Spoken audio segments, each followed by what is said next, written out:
You ready? All right. In 3. Today on our show, we are counting down the top 10 what the actual fuck moments with special guests B Dizzle and David Power from the We Watch the Thing podcast. Let's go. What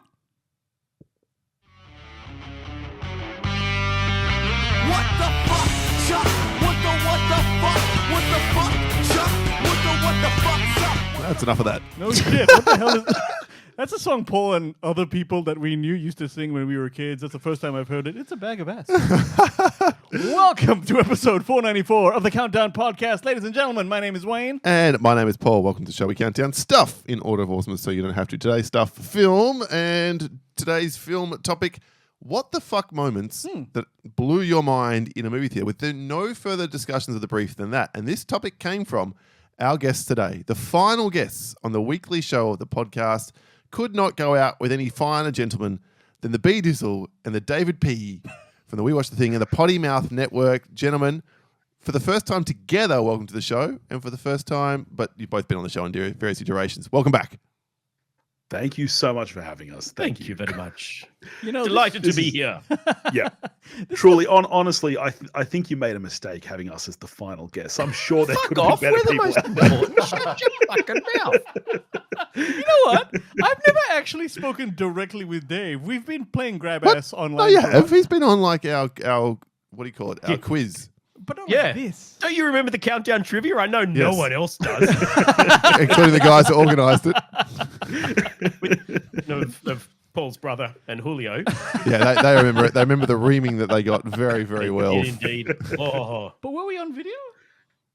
Yes. Yeah, okay. Sorry. I got a bad memory and I'm old. All right, word. No, Wayne, you're forgiven. That's like that might have been pre-COVID. Yeah, man. Was I'm that pretty long sure ago? I was. Shit. Yeah, I was a younger man then. But yeah, okay. Well, I love having you guys here. This is the shizzle.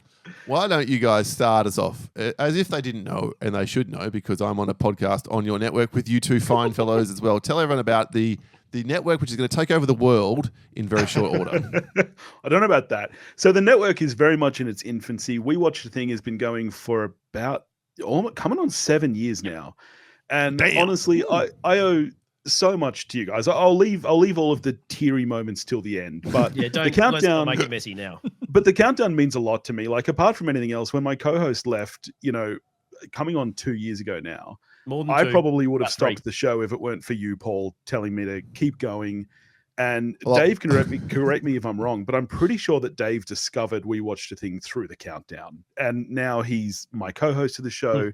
So like I owe a lot to you guys personally. I love the show. We Watch a Thing, as it says on the tin, we watch a thing and we chat about it. And now we've got... We also listen to things now. Yeah, my wife is telling me we've got way too many shows. We do Hunt for the Perfect Album where we chat about music. I've dragged my wife into a friend's rewatch podcast called The One That We Watched. And of course, we've got Time to rather Die embarrassingly is already fucking out doing everything except We Watched a Thing in terms of fucking downloads. That makes sense. Friends is a big thing. It's friends, yo. Yeah. Good move. Yeah. And yeah, as you said, our Dungeons and Dragons play along. Look, Billy, first of all, I'm sorry. I'm sorry that I talked you into keep going, given that you have about 97 things in your life right now that you're struggling to keep up with.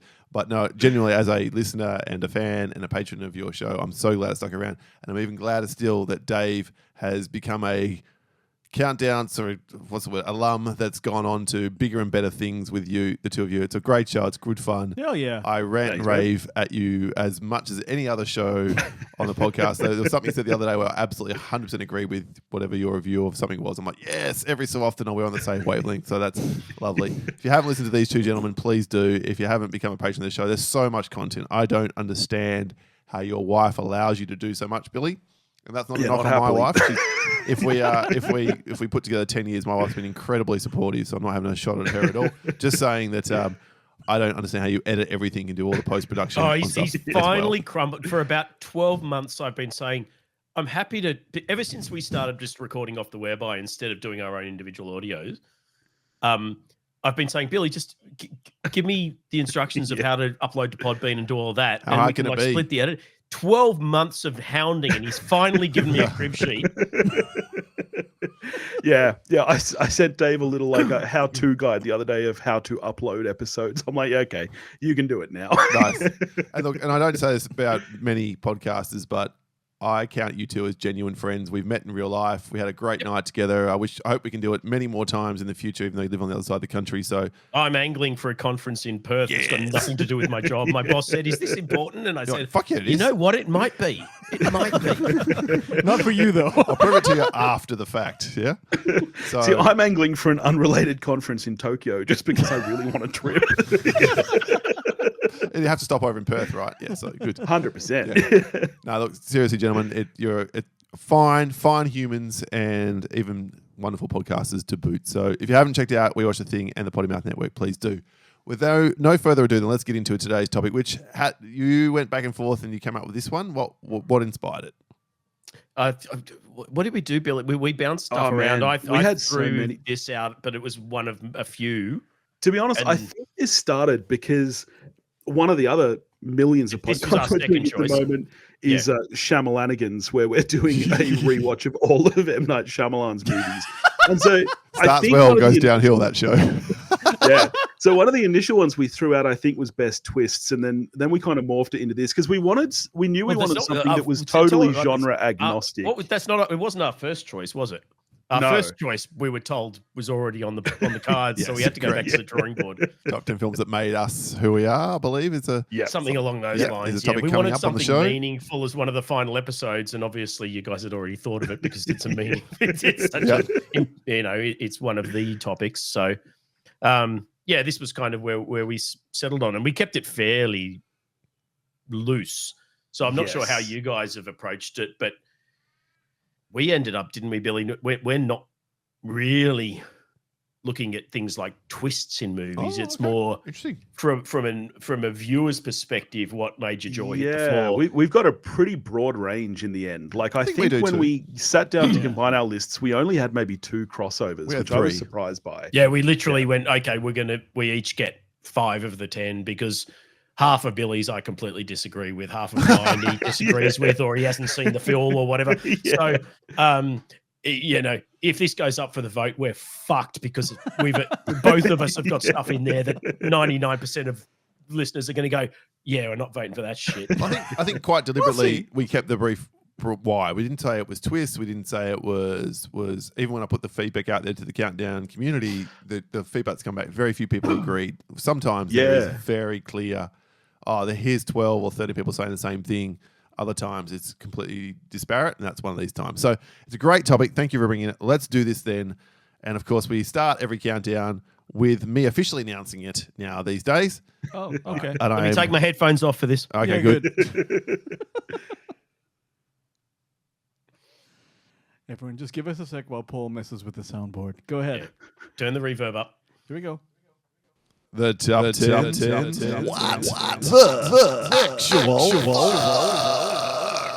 Moment is the topic. It's so much worse when you're hearing it live. I was going to say, I love that as a listener. I'm like that every Hearing fucking it week. just now is so confronting.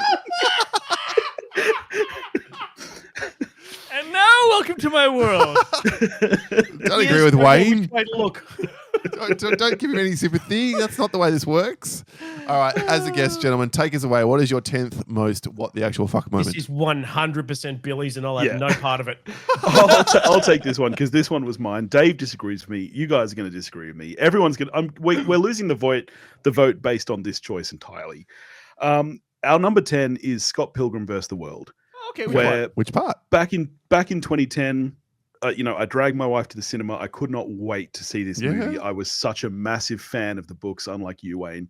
And about 10 minutes in, I turned to my wife and I said, I'm so sorry. What the actual fuck is this piece of shit?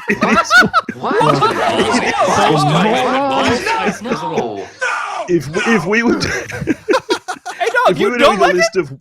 I hate this movie. If we were doing a list of worst adaptations, this would absolutely top the list. Dave is sitting so far back from his microphone. It could not be. And losing his shit. No, you don't. There are very few movies that have made me say, what the fuck is this? But as such a fan of the books, which I know you hate, Wayne, and I get because the drawing is crude, and I know that you're an art guy, right? But I just found it's really tough when you take a series of 6, and I know they're graphic novels, but they're quite long. It's not like they're 22-page comic books. Agreed. When you take 6 graphic novels and you condense them into one hour and a half film, you're cutting out a lot. But for me, I just felt like what they cut out in this movie was the heart. Like what really? makes You're the books, mocking me, aren't what you? makes that, what makes that story what it is. It's almost slice of life. There's so much of just nothingness in the books of Scott Pilgrim, and then the movie was just wall to wall action. It's all about the fights, the 7 fights. There's too It's many. amazing. And I really, really, really hated this movie so much. And I like Edgar Wright.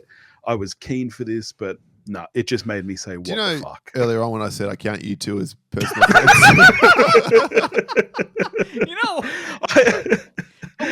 What is really interesting to me though, okay, is because this is like a total scoop. I had no idea. Yeah. This is the hottest take of all time, as far as I'm concerned, right? Like the thing that missed, because like the movie, maybe it's like you read the book and then you see the show and then you can't always the one you saw first or did first is the one you like. But the heart, is it that the heart was the fact that Scott Pilgrim is a simp? Like, what's the deal? What did they miss out of that movie? What's going on here? I mean, yeah, he is. Like, even in the book, Scott Pilgrim is kind of a piece of shit, and that's kind of the point. Like, he's not supposed to be a hero, right? But I think that when you have 6 whole books worth of that, I just think that there's a bit more progression there. And in the film, it was just like, I don't like any of these people. I don't like any of this. They've taken away anything that adds growth or development, and it's just about this is fighting the evil X's, which is a really kind of small part of the books, really. Really? Okay. But so it just did not really land for me. And I know that I'm alone on this hill, but it was the first one that came to mind. It was the first movie I really remember just saying, what the fuck this about? is huge, man. When they This do is the huge. VHS one special about where We Watch the Thing started to go downhill, and 25 years from now, and it's like and Dave there sitting there going, I at that point I lost a Dave little bit did of what he respect. could, but Billy had already sunk the ship. Yeah, it'll be this and our episode on Tenet, which was our first episode where we were bombarded with 1-star reviews. Oh, really? Yeah. Really? Yeah. Don't Wow. diss the Nolan. All right, well For the record, having Please. not read the books, this is up there with Sin City for me as the most, and Watchmen as the most perfect transition 100% of comic book to film. So don't 1-star us, because it's not the whole. The views of Billy Dunham. Very good. All right, Wayne. What have we got okay. for our number 10? Our number 10. Now, this wasn't on my list. It was on Paul's list. But then I Unbelievably. said, we got to put it on the list because this is another offbeat one. Have you seen Hall Pass? Oh, I know. A I know long exactly time where ago. you're going. Okay, well, Is let it me... a bathroom scene? Oh, yeah. yeah. Let me Please. set it up for you here. Please, Wayne, take it away. This film is about, Jason Sudeikis and, his Owen Wilson, and they're trying to get a break from their marriage because they want poontang. And then their wives actually give them a hall pass. You can go for a certain amount of time, try and get some ass, and they figure this stuff out. Don't the wives go and get more ass? I can't I remember. don't know if the wives got peen, but anyway, the there was definitely some, Anyway, they go to this club, they pick up some, shall we say, less than refined ladies. All right, though, like they're not bad. One's not bad. Well done. One's Well not done. bad. Thank you. And he's like basically closed the deal. She's back in his like hotel apartment. It's a pretty dingy one. She's in the motel, I think is best description. motel. And she's sort of got I think her panties were off, but her skirt was on. And Well, she had like this dress on, which sort of flares out. yeah, kind of a rah-rah thing. But like she's walking around and she's going, for some reason she's, I feel sick. Oh, I don't know what's going on. And he doesn't know what to do. He's running around She's with her. sneezing. And she's like, I don't. And he goes, sit down. She sits on the lip of the bathtub, which is on the wall of the bathroom is behind her. And she's like, Achoo! And then this big Wait. brown fucking... She sneezes, but there's also underneath that a fart sound effect. Is there a fart sound effect? yeah. Okay. Yep. This Oh, yeah. big brown splash goes up on the wall behind her, and she doesn't realize she's just shat the room, right? So she's, oh, I feel better now. Jason Sudeikis is seeing it, and he's like, holy shit. And then the camera is from behind her back, and you see him like, that's her back. He just leans out and kind of goes... No, they can't hear you on the microphone. And he just sees, and she goes, okay, well, what are we going to do? And he just backs off with it. Now, my question to you, ladies and gentlemen, well, gentlemen, is were you in the same situation? Paul, I'm looking at you too. And you've taken a go back and you're ready to get down, but then she accidentally shits so hard that it spreads up against the wall. Any chance you could still go through with it? No. Oh, And I let hate to be me that let me guy. think about this. Hang on, hang really on. hot. Let's take a shower together. There. Okay, so there's a lot of Nope. yeah, there's a lot of like work Nope. involved before it happens. But Nope. think about this though, Paul. Nope. You've been married for however long. He's obviously got such a problem that he had to ask his wife for a full. This whole is pass. hilarious coming from She's the allowed to- one of us who's never been married. But your wife has actually said, "Okay, you can do it," right? But then you're like, "Okay, this whole bad thing happens where the woman shits on a wall." But you're like, as Taylor Tomlinson once said, if I'm in the mood, diarrhea is not a deterrent. What the fuck? Dave, Push through that shit. I'm literally, Literally. I'm with you, man. I'm with you. You know what, Paulie?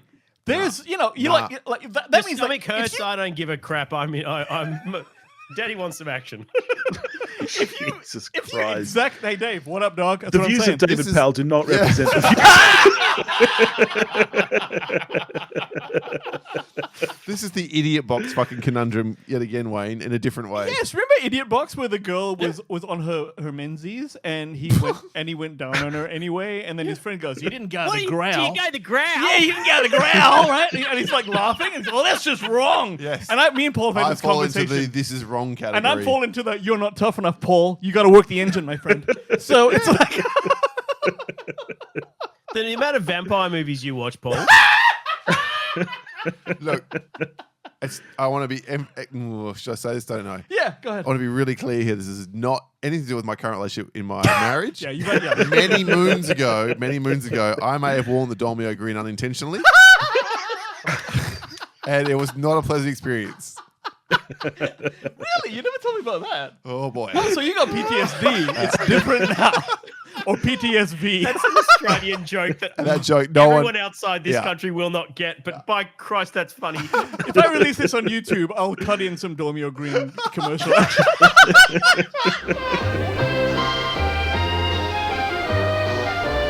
Dolmio Bolognese sauces are made from the finest natural ingredients, deliciously blended to create the natural taste of a great Bolognese sauce. With plump tomatoes, the finest herbs. That's Dolmio. We put the good things in, so you'll wear the Dolmio grin.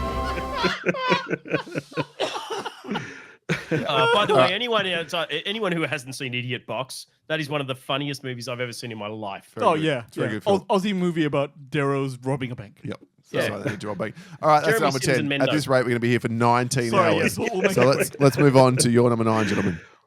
All right, we'll be quick. Our number 9 is also one that came from my list, but Dave was more than happy 100% to on have board. it here. He just hadn't thought This of time it. he's on board. Okay.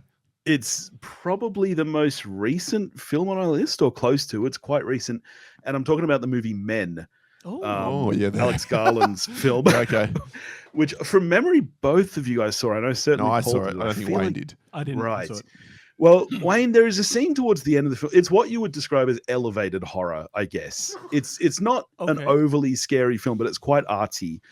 And the whole thing is about, the horror that men inflict on. And there is a scene towards the end of the film where this mythical creature, who is a man, grows a Mangina. I guess, and gives birth to another man, who then sprouts his own mangina and gives birth to another man. And there is quite an extended sequence of just these men being plopped out of other men. Like Russian dolls. yes, Russian dolls of he pussy. It's weird. And I think it's a great movie. It was really divisive. From Wow. memory, you didn't You and like I are the it, Paul. only No. people on the planet that like it, Billy. Yeah. No, An honorable mention on my list was also Mother, which I know you No, also Wayne hate, had that Paul. on his I had list. that on my list with I the, want with the, my with the baby back, eating at baby the end. back. Quick question though, just out of interest. So if it's the Russian doll Poontang Man, right? Like that thing that keeps punching out of someone else's vag, which is a dude. What is the message of that? Who the fuck knows? Like what does that mean? Like, it's like, Every is it like- man has another man inside them. Which who makes has no another fucking man sense. I mean, inside. I read it as a statement on like toxic masculinity, like How? Man begets man. Well, yeah, like like you Man are begets created man. by Toxic the masculinity environment begets you're in. toxic masculinity. Oh, okay. Yeah, Boy. that's the way I read it. It's but- still fucking shit. Yeah, Like, but it like, was as actually you would a expect what with the that fuck scene. moment. I remember the scene more than I remember the film. So I came out of the film kind of getting what Garland was saying, and I really liked the film. Now, 2-3 years later, I remember moments rather than the specifics. Yeah. because I think the the moments first are so 2/3 of this confronting movie and are so in good. your face. Really good. I love the idea of having that one guy playing all the men. Oh. That's really Yeah. clever. Roy Kinnear Roy should have been Kinnear. up for some acting nods for that. Very because good. And then it just yeah. shits the bed all Yeah. the bathroom, as we've just heard, in the final 20 minutes. So, yeah, anyway. Yeah. Well, there you are. All right, but that absolutely does qualify. Wayne, what do we got for number 9? Our number 9 is Deep Blue Sea. Ah, there is a Oh character. yes, No. excellent call. Right? So we want... Well, you know what scene they're picking yet, Billy? Oh, everyone knows what scene There's they're only picking, one man. scene. Of course. And we will drop It's a when spoiler. Saffron Burrows dies because everyone loves her. Yes, of course. The scene in question is They Sam electrocute Jackson. the ocean. Yes. He's given an inspirational speech to this group of, miscreants who are sitting there like, we're in trouble. He's like, yo. And he starts this real good speech where he's walking in front of their underground. They're Dive pool. In the dive pool. And he's standing in front of the dive pool. And he's like, we got to do this. We got to do that. And it's Underground, actually- under the ocean. Yeah, they're under the ocean. So, sorry, I should mention. Yes, Under it is under the the ocean. sea. And of course, there is like a little dive pool underneath. They're in obviously an environment. And in mid-sentence, this shark just comes out, eats Samuel L. Jackson, pulls him back into the ocean, and then the shot right afterwards, you're like, what the hell is the Because we shark are swimming? not Yeah, going to give yeah. up. That's we are right. Yes. not going to allow this to Motherfucking get sharks the off this better of us. motherfucking platform. Yeah. Oh, that is such a good call, man. I didn't even think of that, but Excellent I choice, Wayne. vividly remember seeing that moment in the cinemas, and yeah, it blew me away. And you see it now 25 years later, and the CG is obviously particularly terrible. But if you're seeing it for the first time now, I reckon it hits even harder because he is even He's the he biggest is star true. someone by you a long way. expected to Steven Seagal executive decision halfway through the Which film. was on my honorable mentions. Thank you, Dave. Oh, Yes. great. Yeah, that's a good one. Whereas back then, maybe, him, Thomas Jane, Just coming up, Saffron Burrows, They're LL all Cool kind of J, almost superstars. Michael so- Rappaport. They're all these character actors. And even, Yeah. what's the chick from Australia in the film? I can't remember her name off the top of my head. Rose. No, it wasn't No, her. no, Jackie It's not Rose McKenzie. Byrne. Jackie McKenzie. Well Jackie done. McKenzie, Yes. yeah. Well played. Oh my God, it is, yeah. Yeah. So there's all these sort of people you recognize, and there's Samuel L. Jackson. And even though the credits tell you, and Samuel L. Jackson's like, okay, you do not expect this to No, come. the and credit is better than second billing. So it was definitely, he was like kind of the lead, but not Thomas Jane. And credit is very deceiving. Deliberately so. Big star, and we might come to that later in this list. Ooh, nice. All right. Well, speaking of, let's move on to your number 8. Surely Dave gets a mention here. Yes, Yeah. this one is Dave's. I've This not is- even seen this film. This is 100% mine, and continuing the theme of movies that Paul hates. This is The Dead Don't Die from Jim Jarmusch. God. Yeah. Oh, was shit. the actual fuck moment this film got made? Because I agree with you.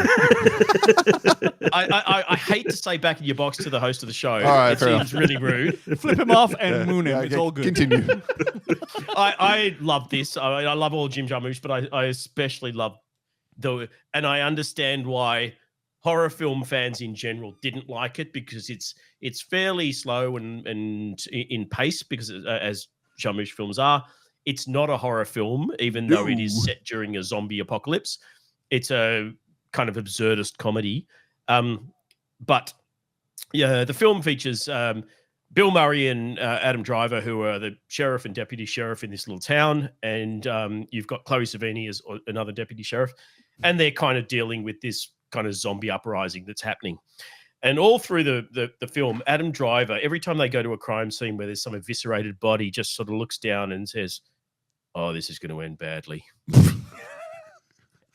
And then you get to a scene where Murray and Driver are in the cop car driving along, and zombies are sort of coming up around them. And Driver says again, oh, this is going to end badly. And Bill Murray says, you've been saying that since, how do you know it's going to end badly? And Driver says, oh, because I've read the script. Oh. Oh, I remember you said, you mentioned this. Paul fucking hated this film. I loved it. The minute that moment hit, and then Bill Murray says, what, the whole script? He goes, yeah, Jim gave me the whole script. And Murray's like, he only gave me the scenes we've got together. You've read the whole script? He's like, yeah, I've read the whole script. And then from that moment on, there's the fourth wall gets thrown completely out the fucking window. Later on, you've got Murray's in the car listening to this country song on the radio that's like, "Ooh, the dead don't die, twang twang." He's like, "Oh God, I can't get this out of my head. Why is it so familiar?" And then Drive says, "Oh, it's a theme song."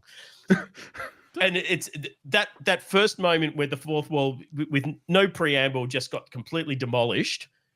I just went, "Oh my God, this is fucking genius. I love this movie."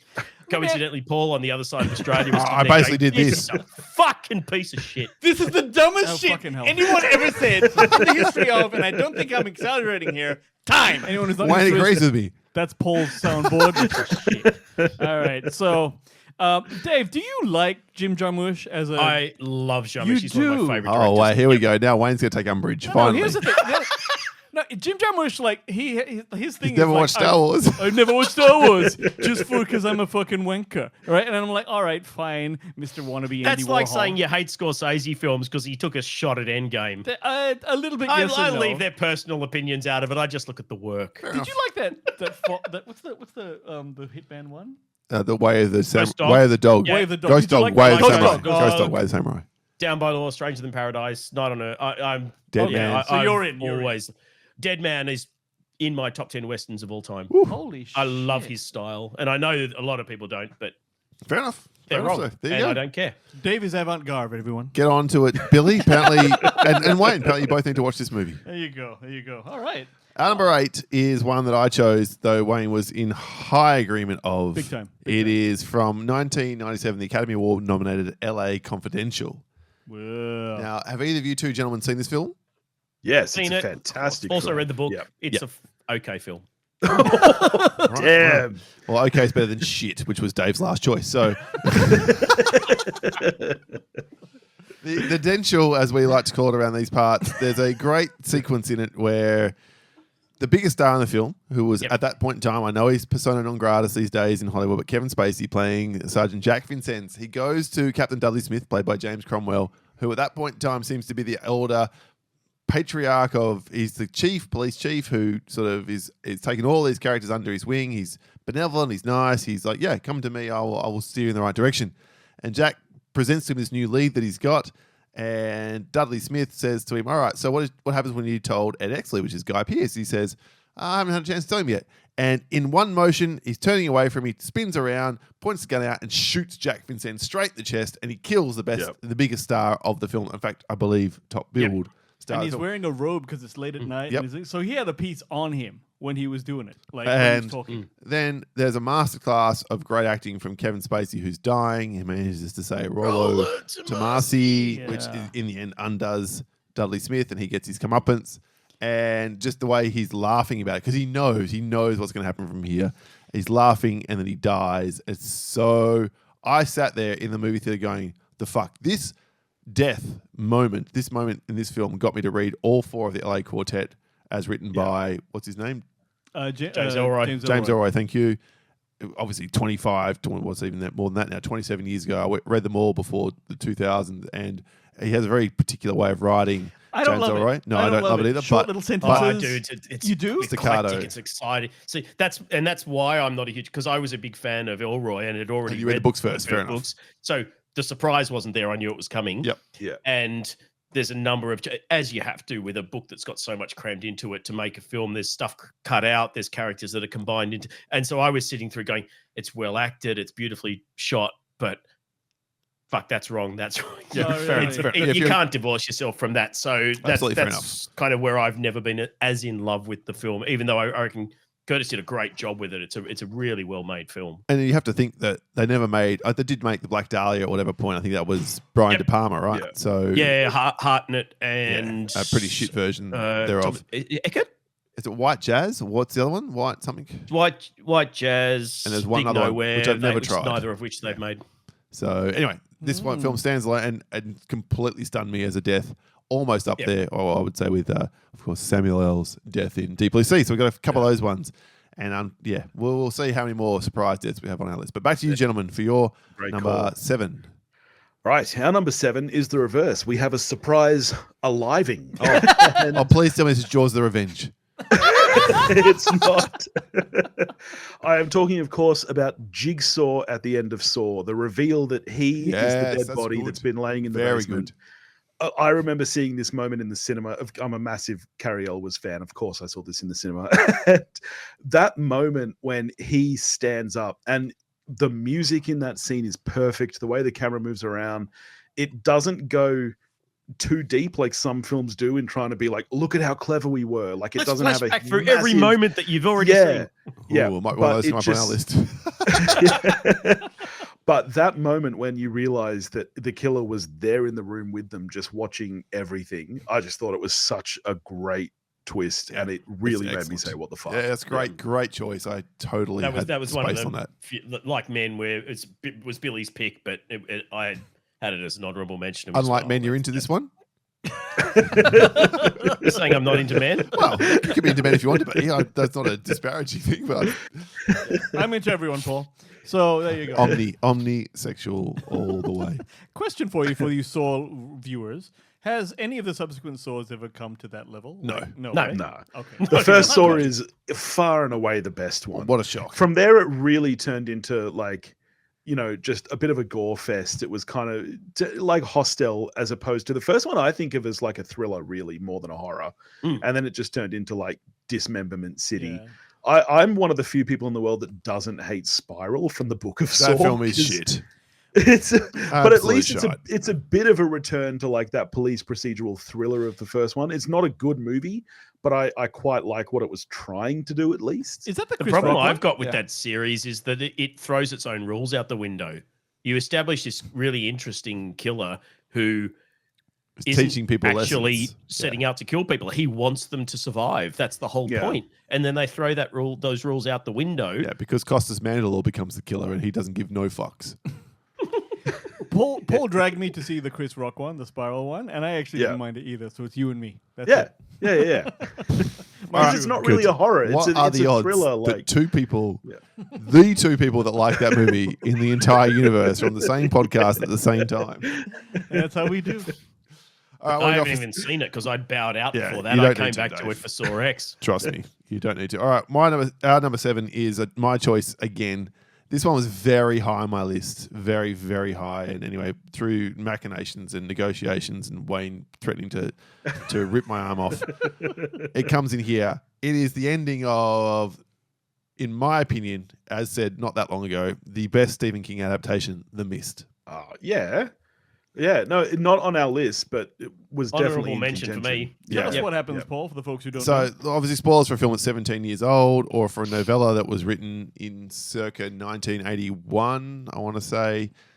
But this film version goes beyond the end of the Stephen King novella. And in this film, which is about a mist which envelops this supermarket where the people are just there shopping on their day, there's creatures and monsters out in the mist. And if you step outside, you tend to get killed, as certain characters find very early on in the film.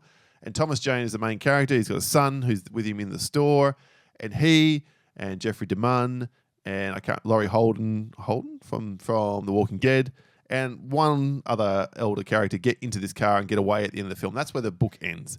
They drive through the mist. They run out of petrol. They're being surrounded by monsters. He's got a gun in his hand and he makes the decision. There's only enough bullets for everyone else in the car, including his son, except himself. And as John from The Pint a few weeks ago on the podcast said, parents tend to hate this fucking ending because they say you would never do this in a billion trillion years. He turns around and he kills everyone except himself To save them from being torn apart and whatever these creatures. Yeah. And he gets out of the car ready to be torn apart himself, and the mist parts. Oh, and also he didn't have enough bullets for himself. No, that's what I said. Yeah, There sorry. was- Yeah. And tanks roll past, including a character who did run out of store earlier in the film and survived.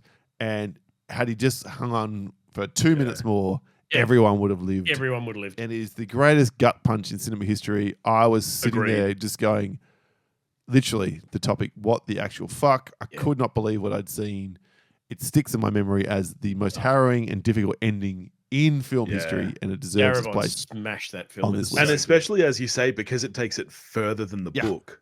Like, even for readers of the book, you did not see that And coming. this was my favorite at that point in time. It was my Yeah. favorite thing that I wanted to see turn into a film.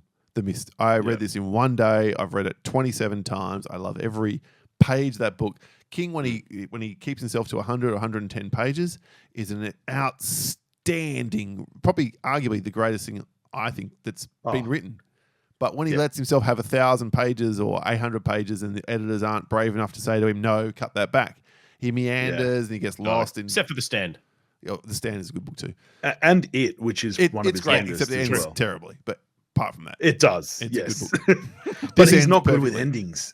He just lets it end. He doesn't end it. He just says they drive off into the mist. Who knows what happens to those characters? Here, Darabont took it a step further, and King has said on record, I believe this is a better ending than my novella. If I had the balls, I would have written this.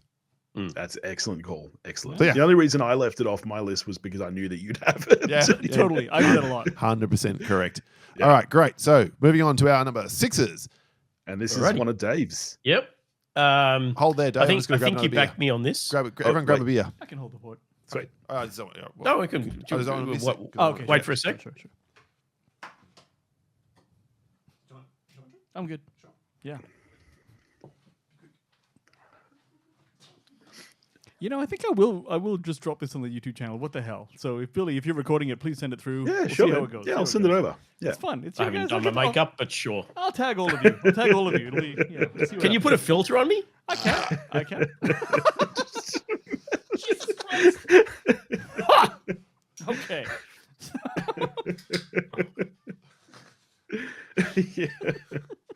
Oh, look, fucking Under the Bridge is playing.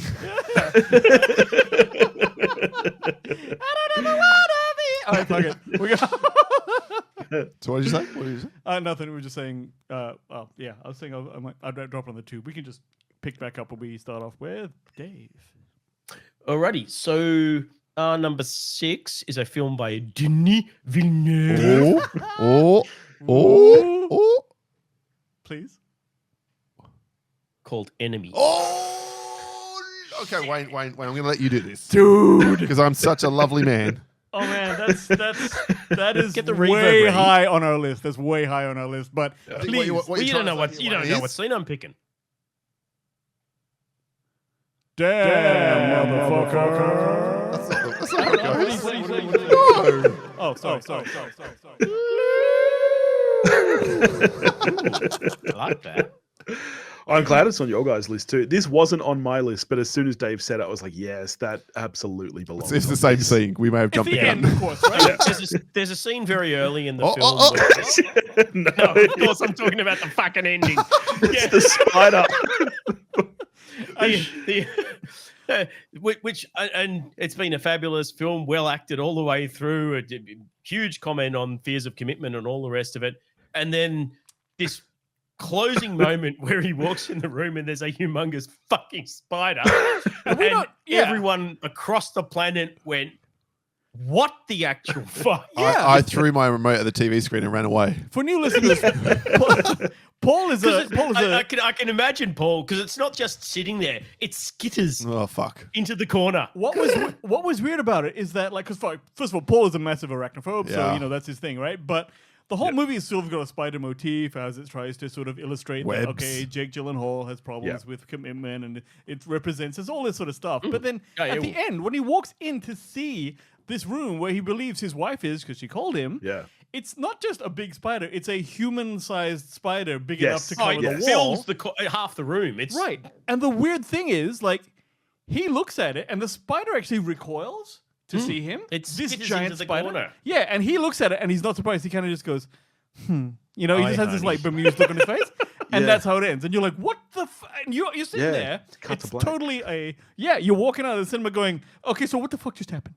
And what do you do? Yes. And I guess the context of the scene or whatever it is that even because he right before he walked into that room, he got another call on his text saying, come go to this banging party or whatever. And he's about to do it and he's about to cheat on her, goes back and sees What was it, a banging party? it was sort of like another one It was of a those party. Well, it's one of those things that he goes to where he sees people fucking and stuff like that. And Yeah. that's yeah.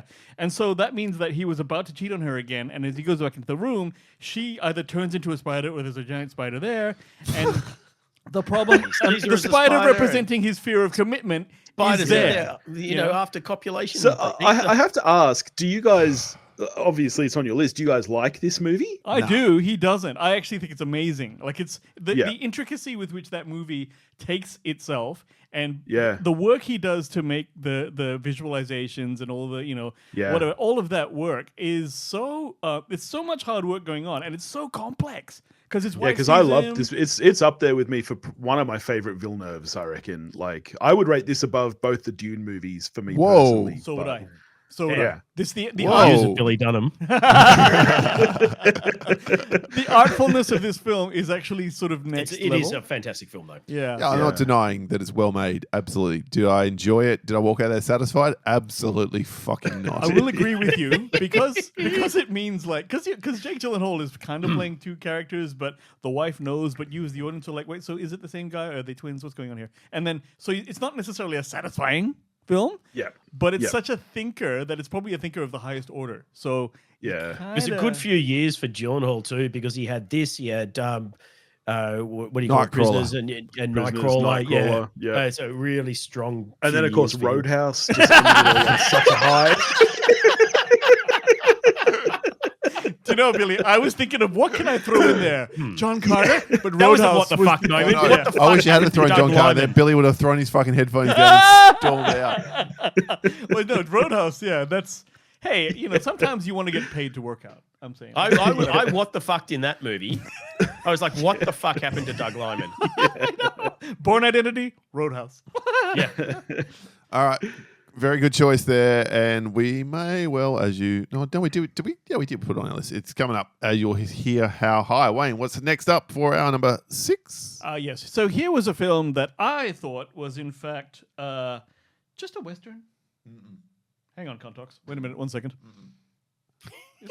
Oh, where? Oh, you've gone the other way. Yes, I go 10 down. Oh, shit. Cracker. Okay, in that All case, well, let's just make sure it's still funny. Don't worry. All right, so check it out. I go check out this film called Bone Tomahawk. All right, and I was like, it's Kurt Russell. It's Jack from Lost. It's just people like, oh, it's a Western. It's a cool Western. Haven't seen a modern Western in some time. Richard Jennings, Richard Jennings. your mate Patrick Wilson. Oh, Patrick Wilson was in it. That's right. Yes. And so The most attractive man alive. Exactly. Patrick Wilson is gorgeous. look, He's now- like Harry Come on. always say, what? he's like this. There's He's like been some big calls today, Billy. No, Billy, he's but like- that might be the biggest of them all. Patrick Wilson is like the Paul Newman of our time. Dizzle's big call. So both of you fuckers have a goddamn. I 100% approve. There's 2 soundboards. Oh no. Oh my god, we could dual soundboard. No, we couldn't ask cunt. So Tell us more about Terrifier in the Desert, Wayne. exactly. Bone Tomahawk. So it turns out that these cowboys are out going to fight essentially cannibals. They are, they're like very, very kind of caveman-y kind of Native Americans, I guess, but they turn into cannibals. And Yeah. in the scene where they get captured, there's a scene. Kurt Russell and the woman are caged in this sort of makeshift cell in their caverns or whatever, and they grab one of their other guys who's in the other The red shirt. the red shirt, yes, pull him out, and proceed to cut him in half while he's alive. Upside down. Upside down, splitting him down the middle like it's not the best, people. And then the whole time, Kurt Russell. It's less than ideal. The worst bit is If Wayne has a recommendation for today's episode, it's don't let this happen to you. No, it's not. And the thing that made it worse is that Kurt Russell is trying to comfort him by saying, "Don't worry, we're gonna get him." It's no, and then the happens, and he just stops talking because he's like, "What the?" And as an audience member, I'm like, "Oh, it's a horror." I think I texted Paul and said, "It's a horror, you bag of shit." And so, I may have written back. yes, he's done that many times. So that was an entirely high what the fuck moment for me, because I just not only did I not expect it, this shit doesn't happen in a Late in the Western. film, that's for sure. Yeah, I know, and it was a great film all the way up to it as well. I mean, Still a good film. It is a Still great film. I So think it was your top 10 film that year. List from that year. yeah, because it surprised me, and I mean, I'll never watch that part again. But it was That's and what the- fast forwards. It's a big about face from memory in that film. It's like a Dusk Till Dawn thing where suddenly Western becomes troglodyte horror. yes, But Troglodyte, it's that's what they very call them. late in the That's film, right, and it's only for the last 20 minutes, give or take. So which is why, and the thing is, they're giving you red herrings all through the film. Like Kurt Russell can't seem to find a spoon at various points, and you're like, oh, I wonder what that means. It means fuck all. It means you're going to be surprised. So, there you go. So yeah, Bone Tomahawk. You expected a little bald boy to come out and go, "There is no spoon." That would have been easier to handle than the nut split. So tell you what, Wayne. Actually, now that Dave said that, you could be the next guy who on the stage production of The Matrix. That should be your role. I think I could do it. There is I no think I can make spoon. it done. Got a window on my schedule. It's fine. is no spoon. All right, gentlemen, your number. What are we talking here? 5? 5. All right. Our number 5 is one of my picks, and it's a deeply personal one. I don't expect this to make anyone else's list. And maybe you as a psychiatrist can help me here. Paul, 'cause- Psychologist, just to be clear. Psychologist. Don't just bar me for, Yeah, you can't for get drugs off him. pretending not to know my profession. Because this was the first movie that made me look internally and say, what the actual fuck is happening to me right now? What is wrong? And it's 2009's Up, where my wife and I had tickets to an advanced screening. I was working at a television station at the time, and we went and saw it. And, you know, the opening happens, which I actually don't like the rest of this movie. I think it's one of Pixar's Average. worst. It's fucking But bog that- standard average. What up? Yes. The but- rest of that film, I yeah, agree with you. yeah. I'm You with take you the opening out of it. It's 100%. very Yes. Yeah. There's dogs, But that- Paul. Who cares? There's dogs that talk with shit talking on it. dogs, and look who's talking too. Exactly. So Wayne, A far superior movie. Look, it never gets But- as good as the beginning, for sure. All right? It But never that first 10-minute sequence where it's almost a silent film, it would be better as a short film. you should have to be just stopped honest. there. It'd be the Yep. greatest Yeah, short film 100%. ever made. Yeah. But I started crying Balloons and I and could not dogs. stop crying. I cried for the entire rest of the movie. And the lights came up. I turned to my wife. I say, "Can you tell I've been crying?" And she just burst out laughing because she was like, "What the fuck kind of question is that?" Like, yes, Oh my you've been God. crying like So a she's fucking worse than- bitch. She's worse than the wife at the end of Saving Private Ryan, who's like, "Tell me I've been a good man," and she just goes, "Yeah, whatever. Fucking come on." Yeah. She had to drive home because I was not safe to drive. I was still crying that much. We had to watch Friends for 5 hours in bed just to stop me crying. Like, something affected me so deeply during that opening 10 minutes that it just literally made me say, what the fuck is happening to me right now? And I don't have an answer for it. Nothing has ever affected me that high ever since. I had a similar reaction when I was a kid watching Edward Scissorhands for some I've reason. never seen that movie. But Hmm. apart from Up, like, it's wild. I literally cried for hours. wow. So when we did top 10 films that make you cry, this would be your number 1, Billy? Oh, 100%. Yeah. Billy, you're still a pup, so I'll tell you something from an old fart's point of view. Gets worse, man. Gets worse. Yeah, you get a little And emotional. Old people die. No, but like even like from my point of view, when it's odd that a movie makes me cry, but when movie or something makes me cry, it's not just that was a bit like manly tearish. It starts the waterworks, and you're kind of like for the next couple of hours you're done. It like opens the It gates. blows, man. I'm Well, sure. you spent 10 years holding shit in, and if something manages to open the fucking gate, it's like The views of David Powell do not represent Paul Brazil, the psychologist.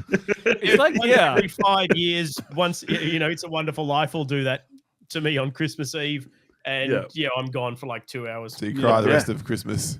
Why does Dad hate Christmas? He doesn't. He just feels emotion for the first time. And here's the thing, right? The armor cracked. He just really let it hates Drew happen. Barrymore's dad. Oh, shit, is that Drew Barrymore's dad?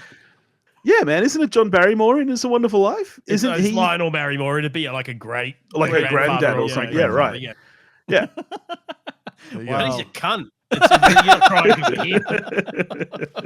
This might be the first time that someone has said the C word on the show before Wayne. You're like a little spider. Weave your little webs. Very, very nice. Well done, gentlemen. All right, we probably need to move this along because Billy's got to get to dinner. Absolutely. Our number 5 is one we both chose, but Wayne, I gave you the credit of you wanted to do your northeastern American accent. Here we go. It is. Our movie is number 5, The Departed. What? Departed. The Departed. Yeah. I'm not a quap. You are a quap. Yeah. all right. This was another one that we knew would be on your list. Yeah. So, Yep, 100%. Please tell us about the scene in question, Paul. Well, look, it's the end of the film. We're coming towards the end. Probably still half an hour to go, which is one of the shocking moments of it. And your star of the film, there's 2 stars, obviously. It's Leonardo DiCaprio and it's Matt Damon. And they are both moles in their opposite organizations. Matt Damon is the mole of the crime family in the Boston police force. Whoops. Boston. he parked his car in Harvard Yard. Billy, can you just describe the rest of it in that accent, American please? listeners are like, what the fuck are these people doing?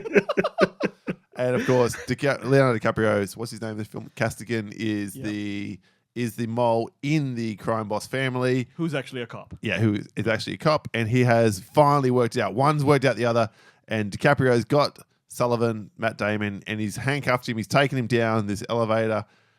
And he's lost hope. Like, but Matt Damon's like, just kill me. I'm just done. kill He me. literally says, just kill me, I'm done. And you're like, okay, the good guys won, or the better guys won. And then the elevator doors open, and you don't even see who shoots.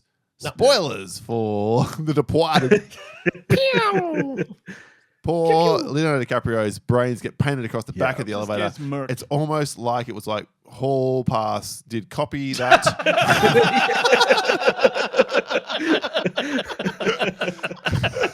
His brain sharts. Except he all wasn't over like, the oh, wall. I feel better now. Yeah, It's like, so he felt nothing after that.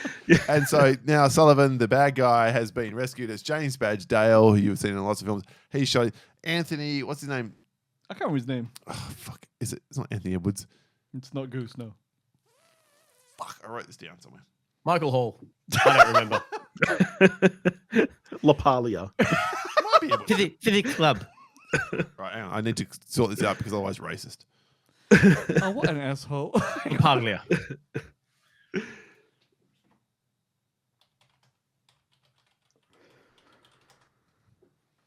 Nope, not him. That's a basketball player. What are you looking up, ass? Anthony Anderson? Anderson, thank you. That's the one. Yep. I got the first name right.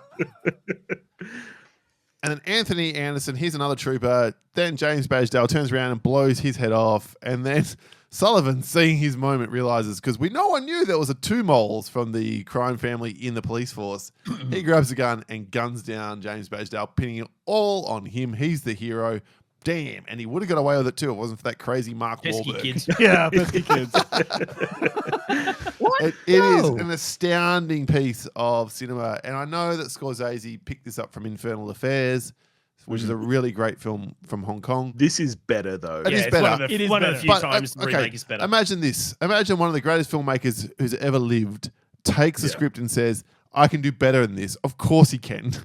But that film is very, very good. This film is even better. The Departed is the best film of that year. It has one of the greatest, what the actual fuck moments of all time. Hence our number 5. Nice one. That is an excellent call. It is one of the best films ever made. To be honest, I actually think in some ways it's underrated because it's such a kind of blockbuster that when people talk about Scorsese, they tend to leave this one out. Even though he won This Best is- Director and Best Picture and Well, yeah, but like people always, Taxi Driver is a fantastic film. This is rivaling it. Is it as good as some of his other earlier films? No. Did he win for Best Director? No. Therefore, as the Academy does, they I had don't to know. right or wrong. This one was one of those few movies that everybody loved. Oh, yeah. No one's like, Yeah. I hate The Departed. No one. So, not even Paul. But something inside me refuses to admit that anything with Wahlberg can be counted as one of the greatest. Did he got nominated, but did he win Best Supporting Actor? I don't know what happened, but I'm I know sorry. what you mean because What? No. there we go. no, but Wahlberg is a leading man. It's just that he's got about 3 of those roles. Like if you look at him in All the And he's Money a in the shit actor. but in All the Money in the World, he did well. He was nominated, right, for this Right? film. He And, didn't like, win it. Certain movies Surely he does he's not well, the but Academy yeah, Award he's entourage basically. Scant so. fucking pickings that year for supporting actors, I can imagine. If Scorsese directs you, who knows? All right, what do you got for number 4? Number 4. All right. Number 4 is one of mine. It's a film by Michael Haneke, and it is called Funny Games. That's a good Funny choice. Games. Good choice. It's an excellent choice. It wasn't actually on my list, but as soon as Dave said it, I was like, yeah, that Yes. should have been on my list. Yeah. I'm assuming you haven't spoilers seen this, throughout this Wayne. episode, but go on. Wayne, you've seen this, haven't you? I Wayne? haven't, but I know all about it because Paul tells me about that scene. Okay. Please tell us about it. Yeah, so it's one of the few films where you've got a remake that's almost as good as the original, but I'm talking about the original, and it is one of the all-time great sort of home invasion type films, and progresses, and it's really, really good. And then you get to this point where normally the victims, your heroes, overcome the assailants, Yeah. and the movie for the last act is them sort of much as what was it called? Billy, don't blink, blink twice, blink 3 times. Don't a speak. blink. The American Don't speak, remake whatever. of Don't Speak. That yeah. thing recently, much as that film did, they start to sort of turn the tables and you head towards your happy ending. And that starts to happen. And then out of nowhere, Oh, you meant Speak No Evil. Sorry. Oh, Speak No Evil. Yes, that's it. Yes. yes, Yeah. not blinked. Yeah, that one. Yeah, McAvoy. But yeah, then the lead antagonist, the head invader, picks up a remote control, pauses the movie, rewinds it, and then things play out bleakly, that is and a the great movie moment. and Oh, It's shit. It's stupid. I That would remember annoy the in crap the out of me. cinema It did. just it did going, annoy me. what the fuck is happening? I can imagine that would annoy you, Paul, as it really breaks the rules of cinema. Basically, it was. What the hell? No! I hate But this whether shit. you like it or hate it, it's a moment that absolutely Memorable. makes And you it say, absolutely is the what the fuck?" actual fuck. So it's like it 100% hits the brief. Yeah, no, it's yeah. I didn't see it because of that. Because you went, oh, that's a moment. Yeah, to hell with that. That's that. So, but I get it. It would definitely be a what the fuck for sure. I may or may not have on a horror online forum suggested that when they did the remake, if they ended it the same way, I would run naked around my block. That's a bet that I still owe to this day. It's remade by the same filmmaker, Paul. What were you But thinking? well, look, we had The Vanishing. And we had well, we didn't have Don't Speak No Evil at that point in time. But my point is that, like, no way does Yeah. Hollywood double down on the darkness of this film. And it did. It Yeah. did exactly the Yeah. same thing. It But did. yeah, unlike The Vanishing, where the same director shit the bed. Yes, that's my point. Yeah. Yeah. Yeah, the American one actually it's a really good remake. Like, Yeah. I agree. Yeah. I What's- like what's the his way that name? the Is- American one is it made. Michael ended. something. Oh, you're talking about That The Vanishing or pasty no- guy who's in lots of stuff, No one Billy, agrees who's with you. who's one of the invaders. I forget. Oh, I just remember Naomi Watts, who I love. Yeah. She's lovely. Obviously, you like her more than she's Nicole really Kidman. good in American remakes of foreign thrillers and horrors. Oh, of course, The Ring as well. All right, nice. Wayne, what's our number 4? Okay, our number 4 is from Hereditary. Yeah. Ah, yes, of course. One of the Yeah. few times Paul dragged me to a horror Insert film. gif of I like this post. Yeah. See, this is. Yes, of course, I am in fact speaking about the scene that Dave is alluding to, where you've got the brother of the child who is Peter, the, played by Alex Wolff. Alice Wolf, right? Yeah. And she's having some sort of an episode at a party, so he brings her home, and she's having trouble breathing in the car. Yeah, she ate peanuts or whatever. it is. She's having a Yeah. reaction to It's peanuts. anaphylactic. Yeah. Yeah, so she's having a shock. So she winds down the windscreen to stick her head out the window to get Windscreen, air. window. Sorry. And, you know, this shit, motherfucker. And so... But look, keep doing your hand, doing a circle motion for the There's a listeners. video. There's a video. So and of course, unfortunately, he drives way too close to a post or a pole. Yeah. Well, what happens is there's something in the road, and he he swerves does over swerve. to avoid it, and it does go towards a light post. Yep. And And there's a sickening thump. thud. Yes. Yeah. And then silence, and he's realized what he's done. He slams the brakes on, stops. Stops. And there's a very long, very, Oh. very long shot, which occasionally cuts to the outside of the car. You don't see Yeah. anything. He just sits there. He's trying to process what's happened. He doesn't look back. Oh. He doesn't look Nope. at it. He just Nope. knows what happened.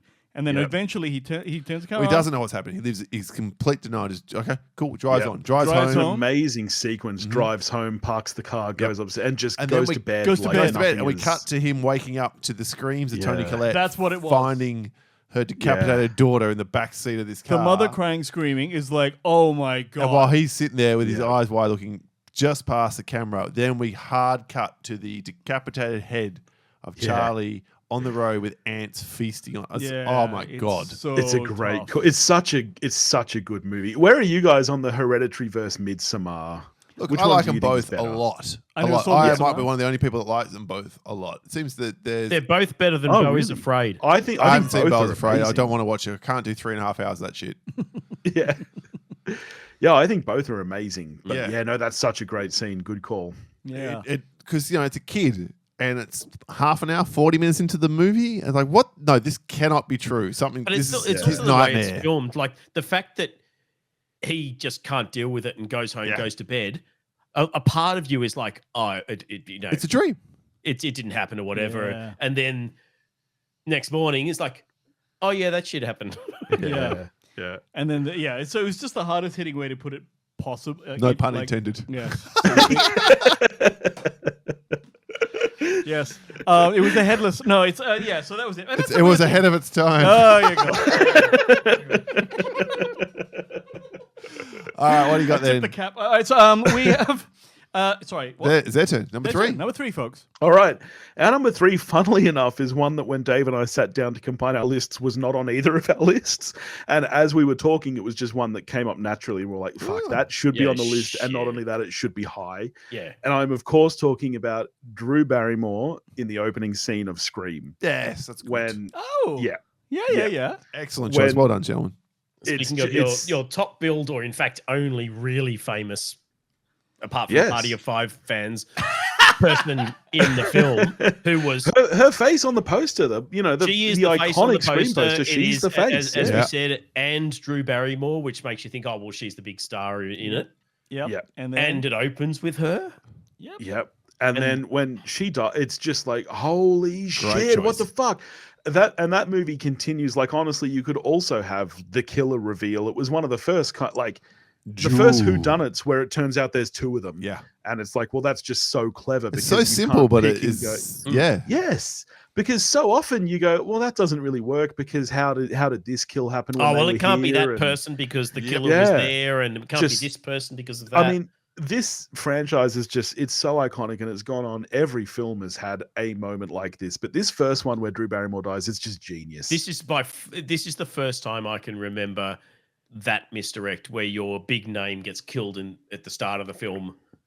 Well, Steven And- Seagal and might have before- words about that. Well, he's not. He at least gets half a movie. He's not before the He's about title. end of the No. first act. End of the first act. But That's yes, true. he gets more than 10 minutes. You're right. we speak of executive decision, of course. Anyone who's And, listening, and when we say star, we are, of course, meaning like, Steven Seagal. in fucking quotation marks, inverted commas, because fuck that guy. Do you guys remember that they tried to make an Aussie version of Scream, and the Did they? Yeah, they did, and I can't remember the name of it now, but the gambit of the big star at the beginning that gets killed was played by Kylie Minogue. It was, and this Oh, is real. you're talking, shit, What was called it called? Cut. Cut. It was called Cut. yeah. Yeah, That was some rings a B bell. grade. That was shit. horse shit, right? But it was Yeah. like, all right, I wonder if Cut came after Scream or before it it. definitely. Oh, I'm Oh, sure now it I'm came gonna out. It fucking must look. have come after. It must have. And there's must no have. way they came up with that shit, right? So There's no way an Australian had an original idea. reference the Australian Office. Oh Jesus! Oh my God! You're right, I it haven't came watched after. yet. It was- Yeah, but yeah. oh man. Yeah, that came out 2 days ago, the Australian Office. If Has the anyone trailer seen is it? anything to go by, good luck to you. I will watch it. Molly Ringwald. Cut. In Cut. Yeah, Yes, she that's is. right. She That's is. right. Yeah, But like there was still Kylie Minogue. Directed by Kimball Rendell. It stars Kylie Household Minogue, Molly name. Ringwald, Jessica Napier, and Tyriel Mora. It was what year was Scream? 96. Yeah. Yeah, so it's 4 2000. years later. So it took us 4 years to Yeah, get our shit right. together. One Olympic Directed Games by later. the second unit director So- of The Matrix Reloaded. So What a this was pedigree. after So Cut was after the first 2 Screams and the first I Know What You Did Last Summer as well. Oh, Yeah, right. there you are. See, so yeah. Anyway, I just thought I'd bring that up because you're all Aussies. So He did also direct Bait 3D, which is a pretty good film. But, okay, I'll take your word From for the it. Paulie. writer of Babe, Pig in the City.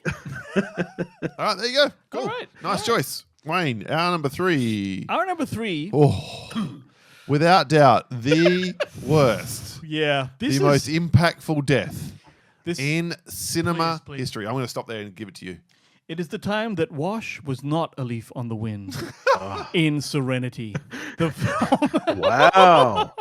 Wow. Yeah. Okay. Yeah. Okay, Good, yeah. so- Good Your call. intro Yep. led me to a very different De Palma Ooh. moment. So I want to hear that one after we do this if it's not on your list. Okay, well, a little bit of history on this one, folks. Back in the Dizzy, right? Not like before the podcast, way Before way- the podcast was a glint in the milkman's eye. Exactly. Paul took me to something called an advanced screening, which we now go to all the damn time, right?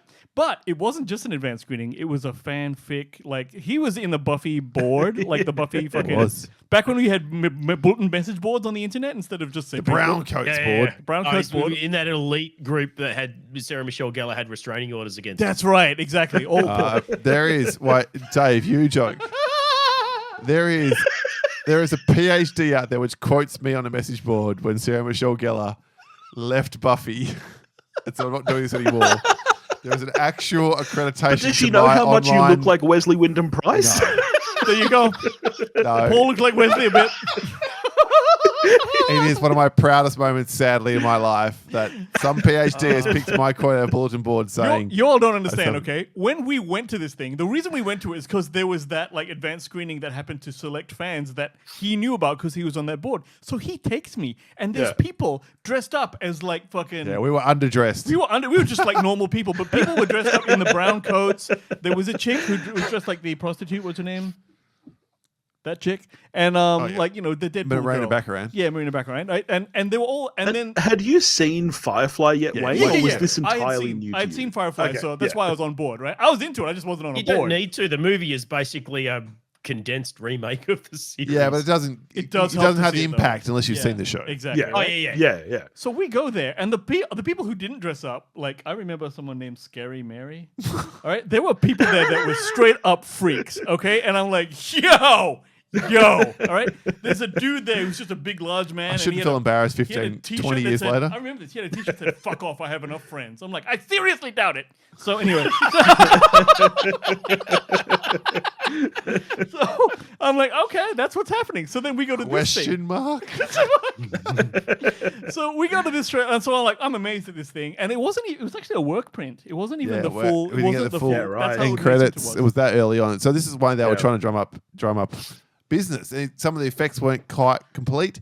No one cared. No one Dear cared. God, when Wash meets his fate, there was almost a riot. That's right. He was. I he can was- imagine. You Yeah. got through all the bad stuff. I'm a leaf on the wind, and you drove through, and then finally when Here, he lands, watch they're me all soar. safe.